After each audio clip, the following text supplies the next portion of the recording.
everyone, welcome to The Boost. I am Brent. And I'm George. And this, of course, is your weekly helping of all things guys in green. The scores, the highlights, the talk about your Energy FC that you want, deserve, you need to have. You must have. It's a God-given right to have all the energy news you need. And Energy make their first road trip of the year. I was lucky enough to go with them to the Pacific Northwest. Here's a little clip and save. I didn't wear a jacket the whole time until I got off the plane back in Oklahoma City. It was phenomenally warm up in the Pacific Northwest. Did you drink any coffee? Yeah, they require, once you actually get off the plane, they hand you a Starbucks, and they then give you a pass to go to every Starbucks and pay 3 times as much as the coffee's actually worth. Did you wear flannel? A little bit of flannel, but like I said, it was hot. But that didn't stop everyone else from wearing flannel and stocking caps. Stocking caps. Yes. And did you throw any fish?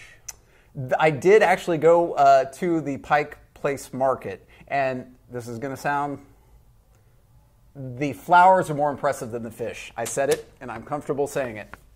Yeah, it's May though. It's prime flower season. One last question. Yeah. Did you join a grunge rock band? I did. I smelled a lot of Teen Spirit while I was there. Really? It was fragrant. One more question. They is just it keep true? going. Is it true, like they say? Is it less dangerous with the lights out? Still TBD. TBD. TBD. Okay. I can neither confirm nor disconfirm that kind of blanket statement. You've heard it here first, folks. Yes, right here on the Energy Boost. Speaking of first, their first road draw of the year as Oklahoma City takes on Seattle Sounders 2. They play in Starfire, which is the training facility of the Sounders 1. You think soccer is big in some of these Hispanic markets. Soccer in Seattle is phenomenally big. Oh, it looks to be huge. Well, you know, with the backing that the Seahawks have there, playing in the same stadium, it almost seems like there's a bit of a culture that's being created in Seattle that you just have to be loud and crazy, and it works. There's something about the Pacific Northwest because Portland's the same way, Salt Lake's the same way, Vancouver's the same way, and Seattle's probably the biggest soccer market of all of those, and they definitely have, I think, probably surpassed the Mariners as the #2 most popular team in town. Ooh. Yeah. Bold statement, Skarky. With names like Jim Presley, Alvin Davis, and Phil Bradley, I mean, they had a lot to overcome, but I think they have. Let's take a look at some of the highlights, and really a low light early because this was going to be a defensive battle. They've got some big bodies on Sounders too, but an empty net goal. Larendi gives it up, and that's the 1-0 advantage Seattle took early. It's a tough play. You know, Larendi did everything he could on the play. Seattle gets a good ball to the center field. Mansoray comes away with the ball. Larendi has one play. It's either, you know, get out there and try to get the ball, or wait back and give the guy a one-on-one opportunity. Really not a whole lot you could do there. It was inevitable. Manta Ray, one of my favorite Legion of Doom characters. Very underrated. He was the juxtaposition of Aquaman. Okay. Clip. Safe. Gotcha. On the other end, though, this was hard fought. The deal was shots on goal. Oklahoma City blew them out of the water. 14-2 at half. They completely outplayed them. Sebastian had about 14 chances. Koenig had about 14 chances. Michael Thomas was very close. Yeah, Energy FC outshot them 20-4 on the game, 9-2 shots on goal. Michael Thomas, Danny Koenig, each 3 shots on goal. But an interesting quote from Seattle Sounders 2 head coach Ezra Hendrickson. He said, and I quote, Ezra, I like that name. It is. Yeah. Is there a Very name biblical. that's better than Ezra? No. Hezekiah. Anyway, the quote, it obviously wasn't good enough. At home, with the way we played in the first half and the opportunities that we had, we should have buried this team. See, that's exactly the opposite of what Jimmy said after the game. Take a listen. I'll be honest with you, I didn't really see what happened. I just saw the ball cross the line, and obviously we all went very, very excited and very happy for that goal. You know, if you're going to break down the game in details, you know, it's not always easy. We come down 1-0 and up the hill. The guys kept battling and battling and battling. You know, again, we created a ton of chances, but you know, we kept battling to the end, and the guys deserve credit. But going forward, this is obviously a game we'll love 3 points in. Okay, he said that, but we still haven't explained how it all shook down. So it's 1-0 going into extra time, and there were a couple of injuries and some yellow cards, actually a lot of yellow cards. 81st minute, I believe, one of the Seattle guys gets a double yellow card, yeah. And so they were a man down for the last 10 minutes of regulation. We go into extra time, we flash up 5 minutes for the official. It could have been 8 minutes by the time that goal was scored. It was a long time. It was a while. There was some more stoppage within the stoppage time. I believe, looking at my clock, and we'll show it on screen here, I believe when Rideout scored that tying goal, it was under 5 minutes, but barely under 5 minutes. Because it was close. But there were so many calls that could have gone either way throughout the game, and Oklahoma City flat out, I don't care what Ezra said, flat out outplayed them. So many more shots on goal. The luck factor was just not there. But once again, extra time, ball is centered, Kuna can't get it to go, and then Rideout is right place, right time, and sends it home. It's a great play by Rideout. He kept with the play the entire time. Coming off of the header by Koenig, you thought, wow, that's going in. Another great save. But luckily Jordan was there, and he just kept persisting and got it in the net. But again, back to that quote. That is it's a curious quote given the fact that it was such a lopsided game in favor of Energy FC. We might be watching the game through green-colored glasses, but, the numbers don't lie. And Oklahoma City definitely outplayed them when it comes to shots on goal and that kind of thing. But you would think, too, that the home cooking calls would go in favor of Seattle. Maybe not the case, especially late in the game for Oklahoma City. There were a lot of calls that could have gone both ways, and Oklahoma City gets it. But nonetheless, they get the draw, which looked in question for a long time. And more importantly, they start their road season with a draw, something that they would have given their left arm for early in the season last year because they had trouble on the road. Well, going on the road, most teams will tell you that their goal is to get at least a single point, and Energy FC did that. Yep. And the team was happy afterwards. Coach obviously thought they probably should have gotten the 3 points, and he told me again at practice today that they feel like they probably should have gotten the 3 points now that he watches the tape. But nonetheless, it is a point. They continue to climb a little bit in the standings and see if they can get back into the meat and potatoes of the race in the west of the USL. Ready to take a break? I am always ready to take a break. We'll take a quick time out. When we return, we run down some of the highlights of the USL action from the week. We also take a look ahead to what's on the horizon for Oklahoma City. On the road again. Just can't wait to get on the road again. We'll be back after this. Live I love is making music with my friends. Energy FC invites you to historic Taft Stadium, where you can kick back with a cold beer and enjoy the beautiful game of soccer. For tickets, visit energyfc.com. We are Energy. We are OKC.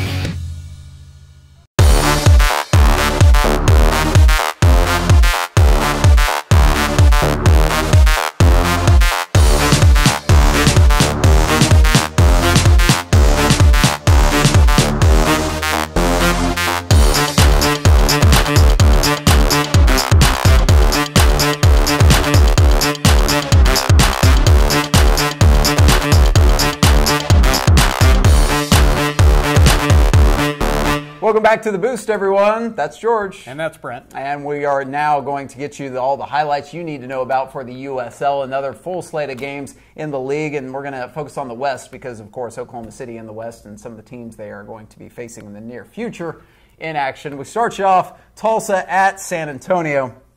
Rafael Castillo, no relation to Rafael Santana. This was a long-distance goal week. This one from MCI territory. 3-1, San Antonio would get the advantage, and Tulsa's struggling on the year. We'll talk Tulsa here in a second. Vancouver, a surprise team this year in the USL West, at Swope Park to take on Kansas City's new Rangers, if you will, and another long-distance dial-up. Reach out and touch someone. Ben McKendry. You're showing your age, I Brent. know. AT&T from that was right after the Baby Bell split. That makes it 2-1. Vancouver gets the victory over Swope Park. Rangers fall for the second straight time. And then to the Desert Southwest, the next destination of choice for Oklahoma City. Portland Timbers 2 taking on the United from Arizona. This is Victor Arboleda. And that one wasn't as long distance. Did you say albondigas? Not albondigas. Arboleda, I believe is the pronunciation. But this one ends in a 1-1 draw, Portland and Arizona. Arizona, although they haven't shown it in the numbers yet, probably a better team than last year. I would certainly say so. Yeah. Last year, Arizona won very few games. They were basically riding the tails of Karl Wojcinski, their phenomenal goalkeeper. Arizona's playing better. They are playing better. Let's take a look at the West standings and the team that's playing very well right now. Of course, the LA Galaxy. They have played 750 games already, so they are well out in front of the pack with 13 points. Well, coming off of last week, then that means that they, in this past week, have played 730 some odd games. Yeah, in a stretch of like 3 weeks. Not bad. Yeah, not bad. Probably have some tired legs right now. I don't know. I just work here. Vancouver is sneaking up on them, though, with 11 points. Arizona at 7 points right now, the 2-3-1 on the year, and Oklahoma City just showing that they haven't played a lot of games. 1-1 and 2. Tulsa bringing up the rear in the West. To the East we go. Louisville, the surprise team. Actually, you can't call Louisville a surprise because they were good last year. Oh, Louisville's a great club. And they are at 4-1 and 2 on the year, 14 points, sitting alone atop the Eastern Conference standing. Charlotte, a surprise number 2, and then Montreal, still the goose egg. Still goose in it. Still goose in it. Still the old omeletta. 0-5-0. No points.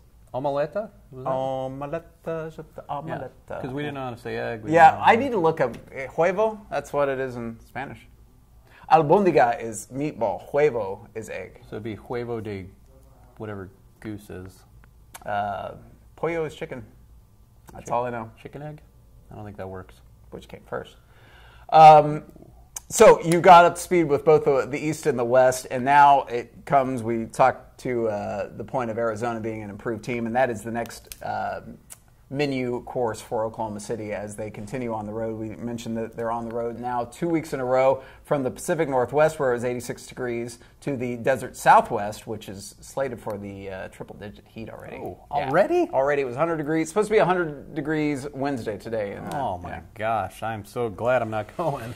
It's a dry heat. But Arizona, a team that the organization itself has some money. They've struggled to put a competitive team on the pitch from time to time, but it looks like they've got some younger players this year, and it looks like they are an improved squad. And Pete Wentz. Yes, and Pete Wentz. Pete Wentz just became a partner in the ownership of Arizona. Very nice. He, Fallout Boy. Yes, of course. I'm very, very big fan of Fallout Boy. Good. I celebrate their entire catalog. Really? For my money, I don't know that it gets any better than when he sings "When a Man Loves a Woman."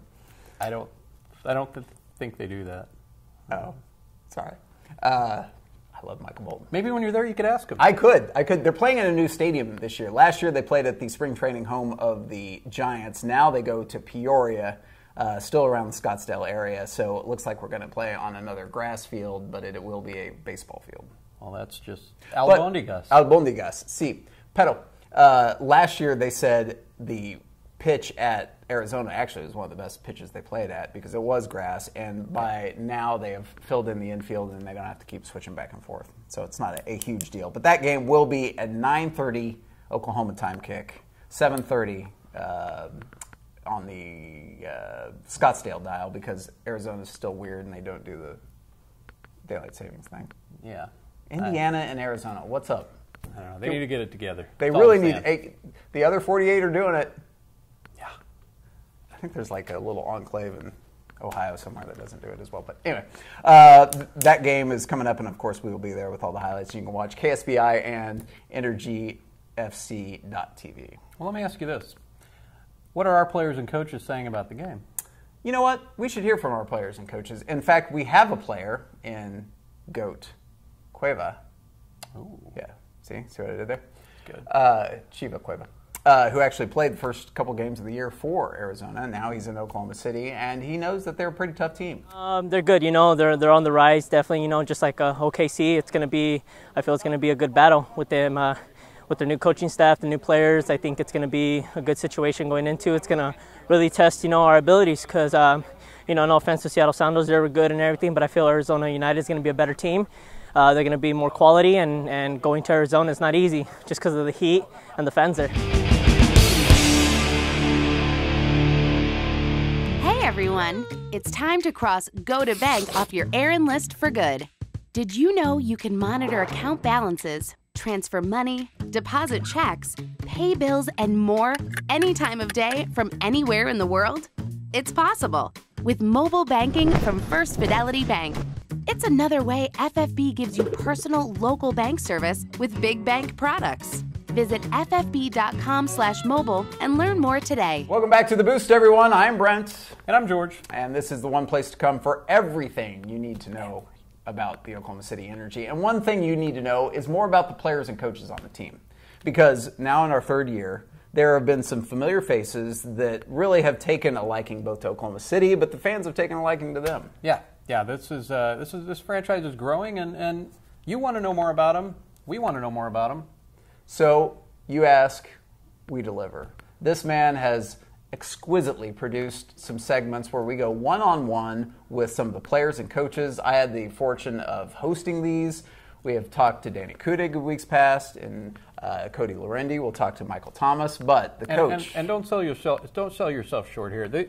As exquisitely as I produced them, he even exquisitelier hosted them. We're not going to go on a date after this we butter up each other. But the deal is we had the chance to sit down with some of the big names with the Oklahoma City Energy and give you, the fan, more information. And this time, the head man, Jimmy Nielsen, he, of course, had a very accomplished playing career, now is making a name for himself in the coaching world and making a place for himself at Oklahoma City. When you go into a restaurant in Oklahoma City, when you're about town, when you're with your family, is it starting to feel like home? It is home. It is home for me. You know, I know in Kansas City, obviously, you made such a name for yourself. You made such a reputation for yourself as a player, and I know you still have deep roots there. But Oklahoma City has taken to you, and it seems like you and your family have taken to the city as well. Absolutely. You know, we're having a good time, and my family having a very, very good time, which is very, very important for me, since I'm basically never home. So it's important for me that my family is at a good place, and all three of them, they're having a very, very good time in Oklahoma, and we like it that much. We even bought a house. Oklahoma is a great place for my family. You know, a lot of friendly people. It's a good city. It's an easy city, and the best part of Oklahoma, they got Energy FC. Jimmy did tell me that the actual physical act of going through the house building process, one of the most stressful events of his life. Sure, you've got to worry about tile and what type of flooring you're going to have. Is it carpet? Is it tile? Is it wood? Are you doing like a masonry pattern of the tile? Are you doing like something that nobody's even ever heard of yet? Does the brushing of the nickel make that much difference? You do have to brush the nickel. Yeah. Can you comb the nickel? Can you style the nickel maybe with some bedhead? You could use bedhead mousse. Mm-hmm. Mousse will make it shine. Okay. Good. A lot of things you can do. Give it a little volume.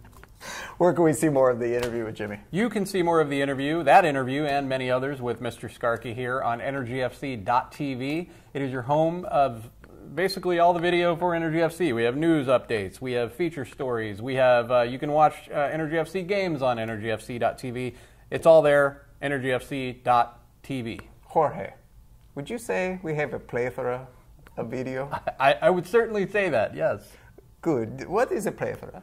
I got nothing on this. Why would you tell me I have a plethora when you don't even know what a plethora is? It's a word that means a lot. Three Amigos, go watch it. Why do you want to die with a man's gun? Maybe a CC gun? No, a man's gun. Oh, man. I got to go watch Steve Martin's finest performance. See, I was talking about Steve Martin earlier today, and I went with the jerk. Yeah, the jerk's pretty solid. Yeah. Pizza in a cup. My remote control, and that's all I need. Yeah. Anyway. All right, take a time out. When we return, we'll talk a plethora of Hispanic stuff. See how I did with that one? Albondigas? Sí, albondigas, pero goats as well. So this is going to be big. The Hispanic voice of Energy FC, Juan Sainz, when we return right here on The Boost.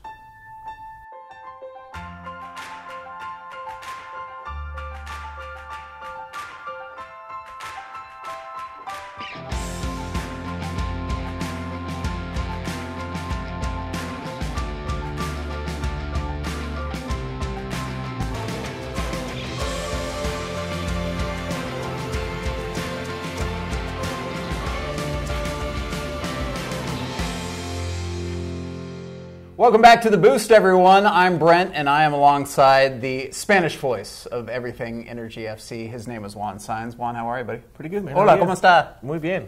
Gracias. ¿Y tú? Big stuff going on. Obviously, Hispanic community, a huge part of what Energy FC does, but a huge announcement comes out on June 28th. The New York Yankees of Mexican soccer coming to Oklahoma City, right? You're right, Brent. Chivas Rayadas de Guadalajara, one of the top teams in Liga MX in Mexico, 11 titles.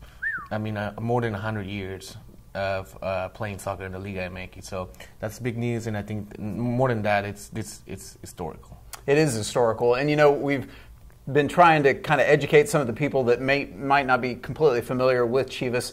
40% of all Hispanic soccer fans are Chivas fans. Chivas fans, not only in Mexico, I think around the world. I think that's great, and this is great news. I mean, great soccer players have come out of Chivas, like Chicharito Hernandez, who plays right now for Bayer Leverkusen, former player from Real Madrid and Manchester United. So Jimmy Nielsen has played with a couple of these guys back in his Sporting KC days. They are truly one of the world-class soccer clubs, and it's great not just for Energy soccer fans, but soccer in Oklahoma City to have this kind of focus on. Oh, right? Absolutely. I think this is going to be great. I think the Hispanic community, and also, like you said, the soccer fans, they're thrilled about this. And it's huge, too. We're the only USL franchise that Chivas is going to visit. Their offseason is basically opposite of ours. Their offseason's in the summer, so they finish up. They're going to come to North America, play at, you said Chicago, then here? Yeah, they go to Chicago. They come to Oklahoma for the first time, and then they go to Denver, and then they play at the Rose Bowl against Arsenal. So we're talking about some of the top destinations in the United States, and Oklahoma City is part of that, and that is big, big.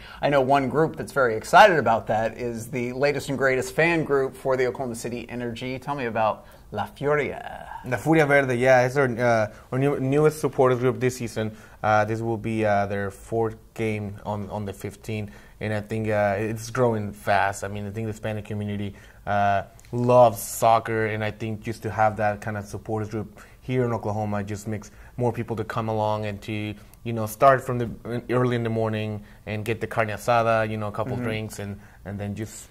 All right, well, do they eat any albondigas before and after the game?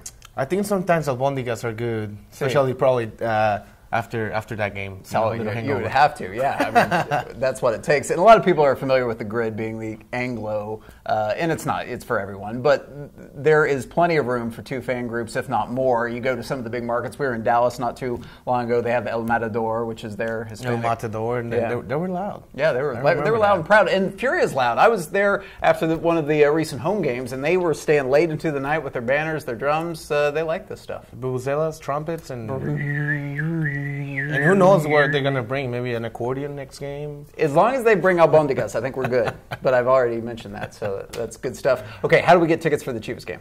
Well, Chivas game, we're selling at Supermercados Morelos. We're selling at Plaza Mayor or Energy Store, also Automobile Alley, and also, our internet page, www.energyfc.com/Chivas. That's cool. CHIVAS. Which means goats. In Spanish. Goats. See. So we should have a couple goats on each store, I think. I think it only makes sense. We should have just a team mascot goat just walking around, in green. And passing albondigas around. See. But not goat albondigas. No. Carne. Maybe carne or fish albondigas. Oh, fish. Pescado? Pescado. Sí. Albondigas de pescado. Pero.